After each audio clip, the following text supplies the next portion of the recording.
Hello student, আমি Tapas sir. আজকে এই ভিডিওতে তোমাদের সিসি 11-এর যে পার্ট 3-র শর্ট কোশ্চেন উইথ অ্যান্সার তোমাদের নিয়ে চলে এসেছে। তোমাদের সিসি 11-এর যে প্রশ্নগুলো তোমাদের অত্যন্ত গুরুত্বপূর্ণ। তো দেখো, তোমাদের প্রথম প্রশ্ন, অ্যাসাইনেট কি? অ্যাসাইনেট হলো 1791 খ্রিস্টাব্দে ফরাসি সংবিধান সভা কর্তৃক প্রবর্তিত এক ধরনের কাগজের নোট।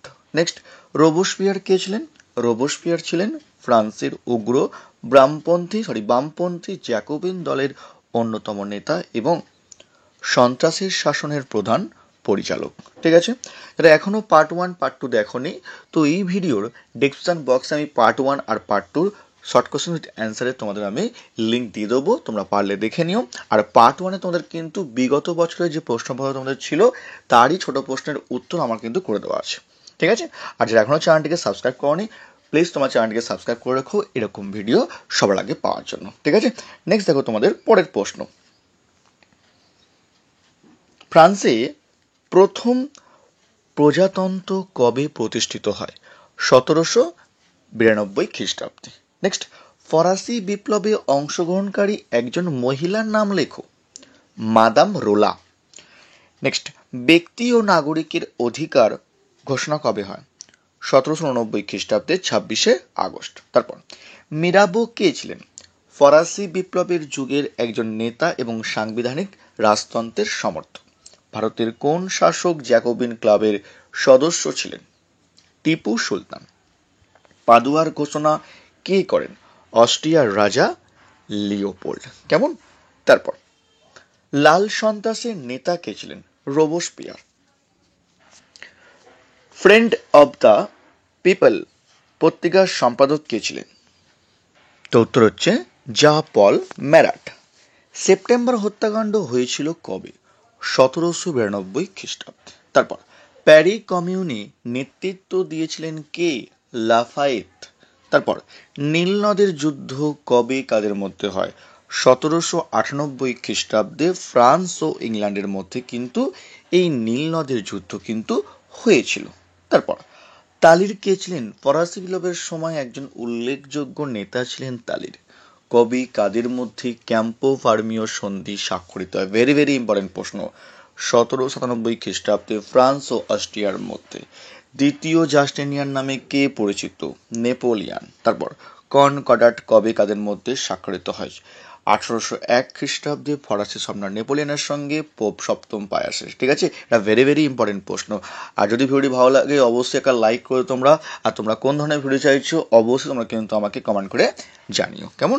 পরের প্রশ্ন দেখো, কোর্ট নেপোলিয়নের কতগুলি বিধি ছিল? 2287টি। লিজিয়ন অফ অনার কি? ফরাসি সম্রাট নেপোলিয়ন রাজকর্মচারীদের উৎসাহিত করার উদ্দেশ্যে দক্ষ কর্মচারীদের একটি বিশেষ রাষ্ট্রীয় সম্মান প্রদানের উদ্যোগ নেন। এই সম্মানই লিজিয়ন অফ অনার নামে খ্যাত। অ্যামিয়েন্সের সন্ধি কবে কাদের মধ্যে হয়? অত্যন্ত গুরুত্বপূর্ণ প্রশ্ন এবং পরীক্ষা কিন্তু বিশালই ইম্পর্টেন্ট। 1802 খ্রিস্টাব্দে ফরাসি শাসক নেপোলিয়নের সঙ্গে ইংল্যান্ডের কিন্তু এই অ্যামিয়েন্সের সন্ধি কিন্তু স্বাক্ষরিত হয়। তারপর, টেল সিটির সন্ধি কবে কাদের মধ্যে হয়? 1807 খ্রিস্টাব্দে। এটাও ইম্পর্টেন্ট প্রশ্ন, রাশিয়ার সঙ্গে ফ্রান্সের। নেক্সট, ট্রাফালগড়ের যুদ্ধ কবে কাদের মধ্যে হয়? 1805 খ্রিস্টাব্দে ফ্রান্স ও ইংল্যান্ডের মধ্যে হয়। উলমের যুদ্ধ কবে কাদের মধ্যে হয়? 1805 খ্রিস্টাব্দে ফ্রান্স ও অস্ট্রিয়ার মধ্যে কিন্তু এই উলমের যুদ্ধ কিন্তু হয়েছিল। নেক্সট, কবে কাদের মধ্যে লুনভিলের সন্ধি স্বাক্ষরিত হয়? 1801 খ্রিস্টাব্দে ফ্রান্স ও অস্ট্রিয়ার মধ্যে। হোয়েনল্যান্ডের যুদ্ধ কবে কাদের মধ্যে হয়? 1800 খ্রিস্টাব্দে ফ্রান্স ও অস্ট্রিয়ার মধ্যে। কে কবে কার বিরুদ্ধে বার্লিন ডিক্রি জারি করেন? ফরাসি সম্রাট নেপোলিয়ন 1806 খ্রিস্টাব্দে ইংল্যান্ডের বিরুদ্ধে কিন্তু বার্লিন ডিক্রি জারি করেন। নেক্সট, কে কবে কার বিরুদ্ধে মিলান ডিক্রি জারি করেন? ফরাসি সম্রাট নেপোলিয়ন 1807 খ্রিস্টাব্দে ইংল্যান্ডের বিরুদ্ধে। নেক্সট, ফতেনব্লু সন্ধি কবে হয়? 1814 খ্রিস্টাব্দে। নেপোলিয়ন কোন দেশের বিরুদ্ধে মহাদেশীয় অবরোধ ঘোষণা করেছিল? ভেরি ভেরি ইম্পর্টেন্ট প্রশ্ন, ইংল্যান্ডের বিরুদ্ধে। নেক্সট দেখো, অর্ডার্স ইন কাউন্সিল জারি করেন কে?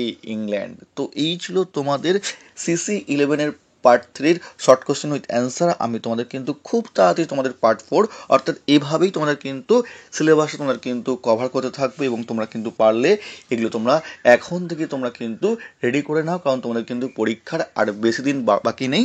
এ তোমাদের বলবো তোমরা কিন্তু শুরু করে দাও পড়া তোমরা, ঠিক আছে? আর এগুলো তোমরা কিন্তু ভালো করে তোমরা করে নেবে এবং তোমরা পার্ট 1টা তোমরা সব থেকে ভালো করে করবে, ঠিক আছে?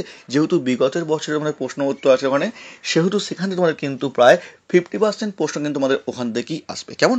তো দেখো তোমাদের এবারে আমি চেষ্টা করো তোমাদের যে পার্ট 4-এর শর্ট কোশ্চেন উইথ অ্যান্সার খুব তাড়াতাড়ি নিয়ে আসা। তো আজকের মতো এইটুকুই। ভিডিওটি ভালো লাগলে অবশ্যই একটা লাইক করে দিও।